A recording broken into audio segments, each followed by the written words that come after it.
everyone, and welcome back to another episode of the Silicon Dreams 1550 AM. I'm your host, Sharlaine, and today we have joining us Subha Chugh, a trailblazing first generation lawyer whose journey epitomizes passion, determination, and a relentless pursuit of innovation. Welcome, Subha. It's lovely to have you on our show today. Thank you so much, Charlene. You've been really kind with your description. I don't think I do justice to those words. Oh, absolutely. I believe you do. And, with that, now we have our listeners from all over the world listening to this, and they obviously want to learn so much more about you, your journey, and what you do. So, I love the fact that you mentioned earlier about you starting or igniting debates within your own family and then advocating for legal clarity in the tech sphere.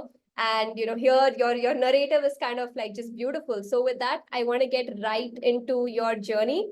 So, Subha, tell us a little bit about your journey from law school to the tech industry, which is fascinating. Can you share more about, what inspired you to make this unconventional career shift? Ever since I was in college, I just wanted to somehow become the part of the next Google. I was like, this is what I want to do. Forget everything traditional. That's it. That's how I set my life. And I was relentless looking for startups, student-led companies, and even throughout my college, I was frequently collaborating with engineering students because, that's where the techie brain lies. And I was, just really, really driven by the sense of I want to earn and support myself and stop relying on my parents as soon as possible. So I think from day one, probably like my first semester, I was scouring. I was on the lookout already. In fact, I did join a couple of small student-led startups at that time, and I worked with them. I When it comes to startups, you don't really just, I'm sure everybody who's worked in a startup would relate. You don't join in one profile. You just join and you're doing like 50,000 things all together. So that's how it began. And eventually my hunting led me to Trell, Okay. which was at that time an upcoming e-com. At that time, they were a travel-based vlog, so you could post photos and stories of your travels and sort of create a trail. Mhm. That's where the trail word came from, and I was, I think, one of their very first. I mean, employee would not be the correct term, but I was one of the first people to start working with them. Like maybe when they had a team of 5 to 10 people, and I started working with them. I worked with them for about a year or two, and of course at that time they were like, come to Bangalore, we'll offer you a full-time position. But I was still in law school, and I was like, I can't do that. I need to graduate.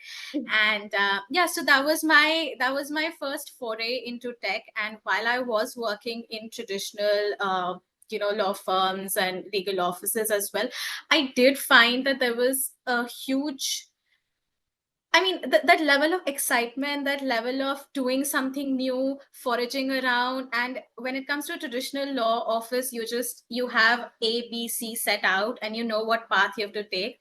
But this industry, the tech industry, the lacunas in law, the whole figuring it out as you go was just super exciting. And I was like, this is it. This is where I want to go. That's beautiful. I mean, definitely that leap from, traditional law to the world of Web3 and tech must have been quite a leap, I must say. And as amazing as it does seem, I'm pretty sure there have been some challenges along the way, and which you've obviously overcome, not yet to overcome. So what were these specific challenges that, our listeners can probably learn from, and how did you overcome them? And if there are any current challenges that you are still facing? The biggest challenge when I began working was, of course, people don't understand what kind of industry you're working for. It's a challenge to convince your family, to convince yourself, first and foremost, because you're just out there and working in a very uncertain environment. In practice, one of the biggest challenges is the fact that when it comes to tech always rushes ahead and legislation lags behind. So we're here, but everything else is here in terms of legal understanding, legislation, people's experience, even advocates, lawyers, professionals, consultants with 30, 40 years under their belt, because the industry is so new. They're novices as well. So this was the biggest challenge, but also the biggest pro, because as a novice, I was somewhere or the other at par with somebody with 40 years experience, because we both have zero knowledge about this Web3 industry. So it was a huge bonus in the sense that, hey, we're at par. I am at par with somebody who's got 40 years of experience, but also a challenge because there are questions that I can't answer, that don't have answers, that you need somebody to guide you for.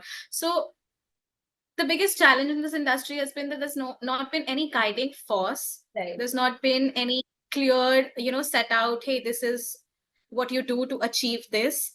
There's just no clarity. So every second you're just navigating, uncertainty. You're navigating a cloudy environment. You're always wondering what happens next. You have to really rely on what you know, and have a foresight and predict that most probably this is how it will go, or this is what the future will entail. And so yeah, and the biggest challenge that I still face to this day, and the biggest challenge that I want anybody who wants to enter into this industry, is the sheer volatility of it. If you're looking for a traditional, safe, comfortable work environment where you're guaranteed an income, or guaranteed a position, or guaranteed a straight, stable, upwards curve career, this is not it. We never know what happens tomorrow, who decides to just ban crypto, or who decides to regulate this industry in a way that negatively affects it all. So every second is just, we're just how we say it in Hindi, har pal ke mohtaj hai. We just have to wait and see. Every second, we're just kings of each second, and we never know what the next second will bring. So that's a huge challenge. Yeah, in the tech and Web3, especially Web3 industry, I think everything is changing every second. So it's really hard to keep up. And like you said, I think the pros of being in Web2, or in the corporate world in general, is that you have your what the goal is, what's going to happen next to some extent, and you're going to get that salary, like you said.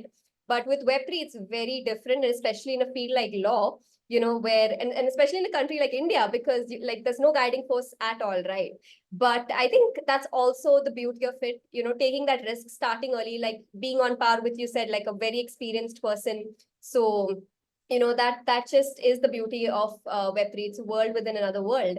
And speaking of that, coming to, joining Polygon with zero knowledge about crypto sounds like, diving into the deep end. So how did you quickly adapt and, excel in this new environment? Actually, joining Polygon with zero knowledge of crypto was a good thing, in the sense that, you're not afraid of something you don't know. So I didn't know I was jumping into the deep end. Right. I had no idea what I was getting myself into. And so how it went was, it was lockdown. I was still a law student. I was a fourth year law student at that time. I had an internship lined up with the law firm that works with Ernst & Young in India. But of course, they shut down their offices, and we were just all sitting at home. We got nothing else to do. And there was also like a simultaneous small boom in e-commerce, startups, all these new age tech companies that were coming up. So I was just, how I think everybody would relate, being in the comfort of your own home and being behind a screen gives you a strange confidence. Yes. I was just sending my CV to random positions for random companies, as if, I wasn't even qualified, and I was just like, who cares? I might as well. And I came across Polygon, and they had this JD lined up, and the JD just mentioned, we're looking for somebody.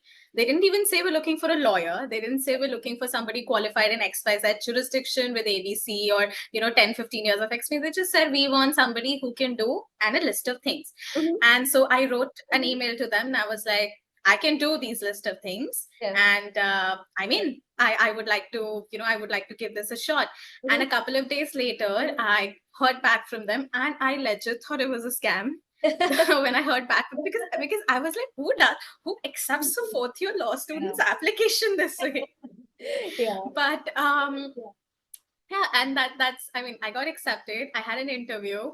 I qualified the first round. I went to the HR round, and afterwards, I was just, I submitted my credentials and all that. And then I was asked for my degree, and I said, I'm still a fourth year law student. And the next day I received a rejection.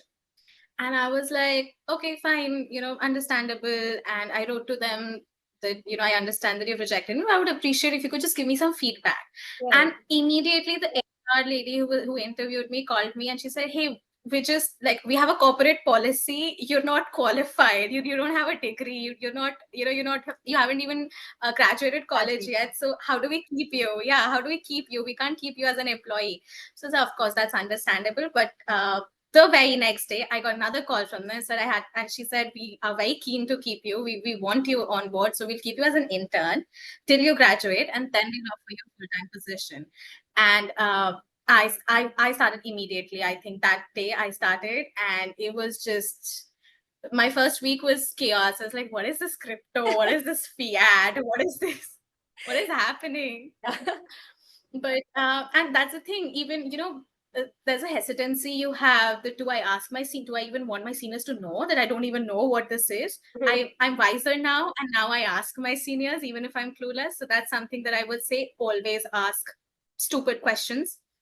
Do not be afraid of asking stupid questions. And I think it was a combination of luck. They needed somebody of my skills at that time. Yeah. And it was, I mean, I don't know, maybe my determination or curiosity to just figure out what was happening.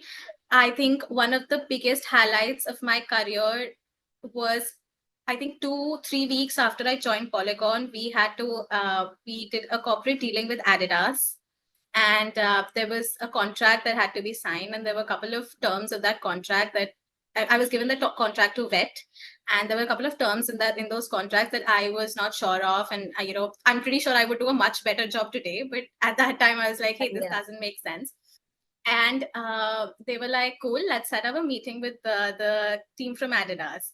And I don't know if this is how they meant for it to go. I don't know if my superiors just had so much confidence in me, but somehow I, a fourth-year student, ended up representing Polygon in a meeting with Adidas's American Council, with Adidas's local head of legal, with 4 top legal counsel from Adidas.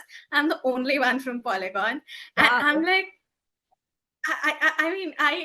the kind of stupid questions I asked at that time, I was just like, I have no clue what's even happening. No, that's great. But, kudos on that. That's amazing. And I think a lot of our listeners right now, are probably drawing inspiration from this story and this journey, which I can resonate with too. By the way, I had no idea what Web3 was. I had no idea when I got the call for the job. I was like, okay, they wanted somebody with my skill, and I was like, okay, I'm going to do it. But that's what you said was so correct about, just knowing that you can ask stupid questions in Web3 because it's evolving, and, it's always good to ask and be clear, and then make mistakes and learning. It's a learning process at the end of the day. But yeah, that's beautiful. That's definitely inspiring. There's another secret to this. I feel like nobody really knows what they're doing, so you'll be fine.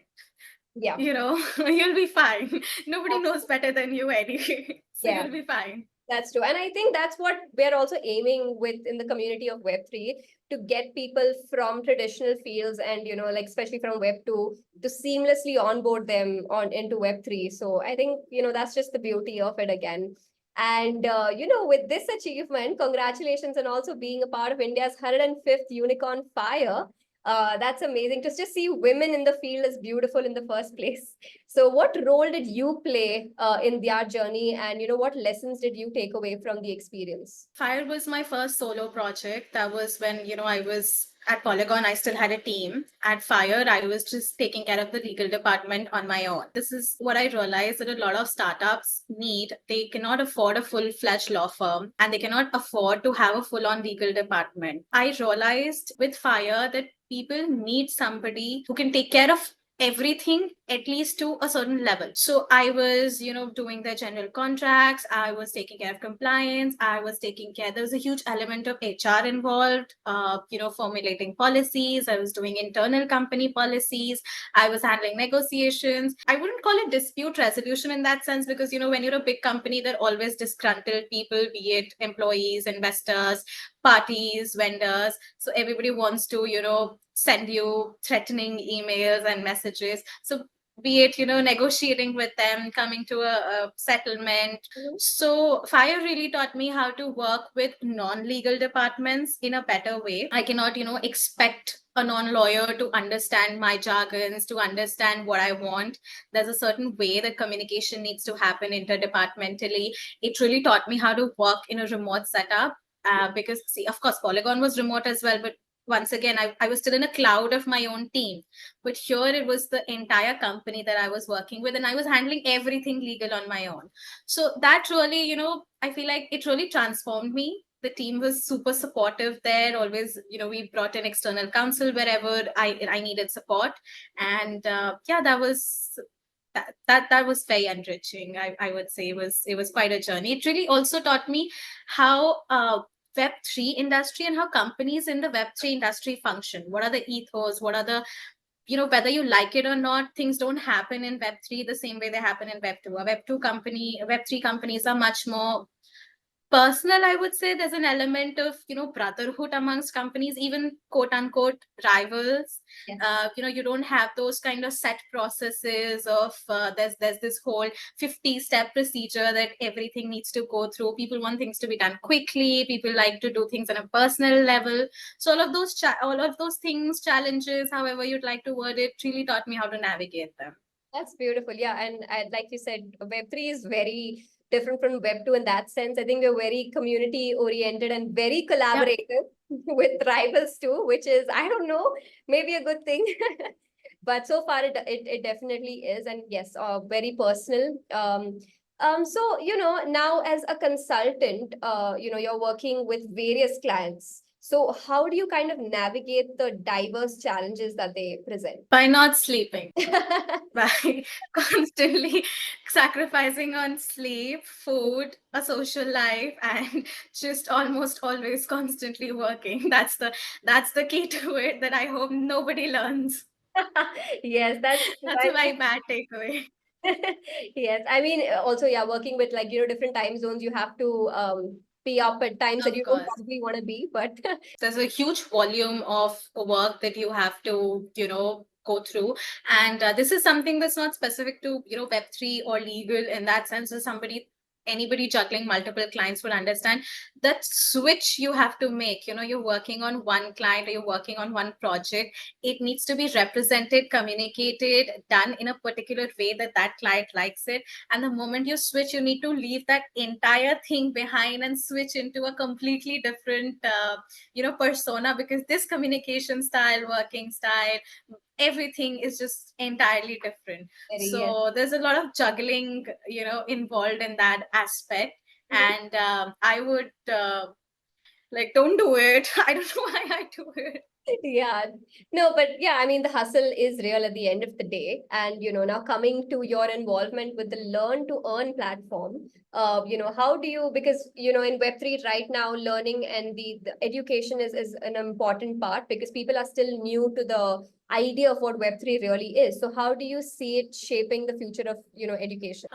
In my opinion, that Learn to Earn platform is one of the few platforms that really, really embodies the ethos of Web3, like the industry Web3 in general. Of course, we have blockchain, we have tech, we have everything else, but Web3 also is I would say, philosophical moment, in the sense that we want decentralization, we want user empowerment. For example, we don't want to pay to see something.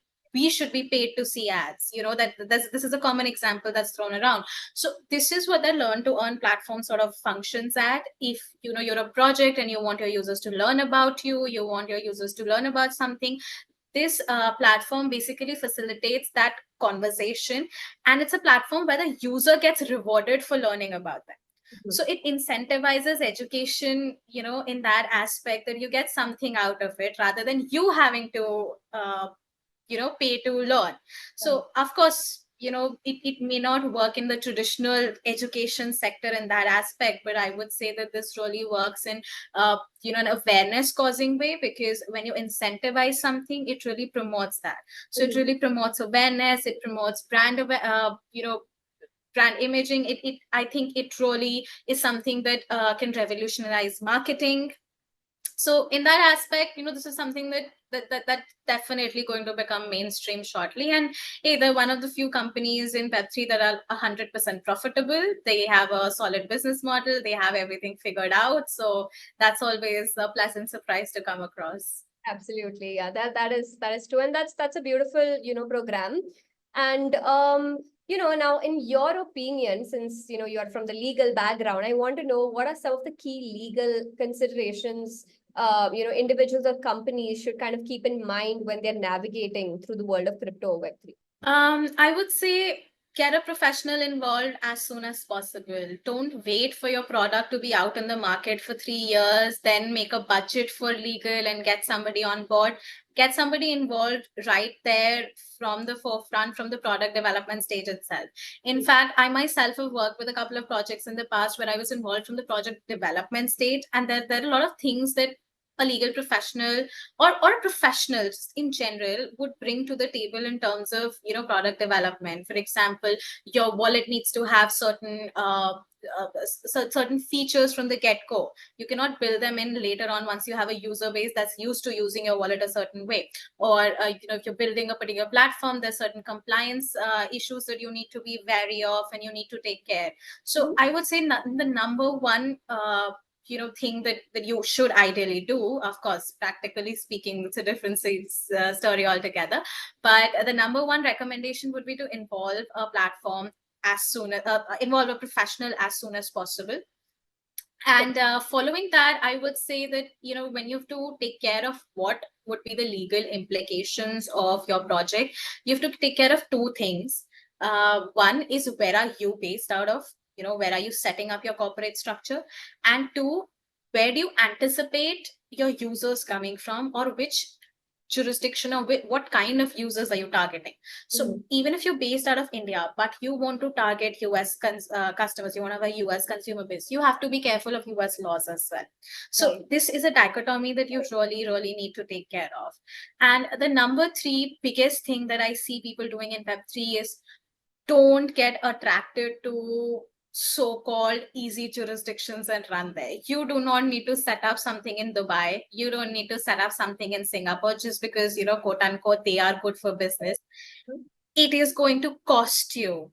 Setting up companies outside is still going, it's going to be much more costly to conduct business out of these entities and ensure their compliance than it would be to, stay in your home jurisdiction and get something done. So unless it's really professionally required or recommended, don't just randomly go to jurisdictions and start setting up entities. Right. No, that definitely makes a lot of sense. And for our listeners, I hope you've taken that down. So yeah, the first step is, like you said, to involve a professional so that you have everything in place, and to note down where you are based out of, where you want to set up your business, and where your users are based out of. And yeah, not to fall for the trap of just setting it out there, because it is going to cost for sure. And like you said, not everything in Web3 is profitable right now. So we have to, work on those things. All right. And that brings us to our last question. So Subha, as a first generation lawyer and trailblazer in the tech industry, right, what advice do you have for aspiring professionals looking to carve their own path in Web3? Do it. Don't be afraid, but be prepared for a lot of uncertainty. And the entire industry, Web3, it doesn't function like any other traditional industry. You don't have, if you become the part of some set good company, you don't have a short way up. You don't have traditional recruiters. You don't have traditional recruiting mechanisms. You don't have poachers in that aspect. You really, the Web3 industry relies heavily on, like the blockchain does, proof of work and networking. So you really constantly have to be out there. You constantly have to be, working on something. You constantly need to put your proof of work out there. So of course you need to be a salesman in every other job, but in the Web3 industry, you need to be a salesman first and foremost. So if you're really somebody who's looking for a comfortable, cushiony, some place where you don't have to constantly keep hustling, have a normal sleep routine, I would say maybe avoid Web3. But if you're somebody who is excited by challenges, who enjoys a high risk and high reward lifestyle, I would say Web3 industry is definitely for you. Absolutely. In fact, I would say the culture of global, global workforce, remote work especially, is so strong in the Web3 industry. I am frankly surprised why we as a country, I mean, fine, we are lagging behind when it comes to regulations and ease of business, but we as a country should be at the forefront of, providing labor and employees for these kind of companies, because all you need is an internet connection and a device and the ability to converse in English, unfortunately, for anti-English people. But you need a common language to converse it, and you can be sitting in the remotest part of the country, belong to whatever section of the society, and still be earning a bomb. I myself personally know a lot of people who have a literal rags to riches story Mhm. because the Web3 industry gave them this platform. So That is if true. you're somebody who enjoys that, somebody who can hustle, and somebody who's prepared to take high risks, it's extremely rewarding. Go for it. That is true. You heard it, guys. Go for it and take that risk, but also DYOR. This is not financial advice, but friendly advice, I would say. And yeah, definitely. I think the hustle is real in both the worlds, whether it's Web 2 or Web 3. Just Web 3 is more fun, in my opinion. So, and yeah, if you love challenges, go ahead and do that. And yeah, I think with that, that's a wrap, guys. Thank you, Subha, so much for joining us on the show, keeping it light, keeping it fun, and still educating our listeners today. We really had fun today. I hope you did too. Oh, a lot. Made my day. I'm glad. I'm glad. So yes, and to all our fantastic listeners out there, thank you so much for tuning in. Stay tuned for more thrilling tales and exciting escapades from the world of Web3 and AI.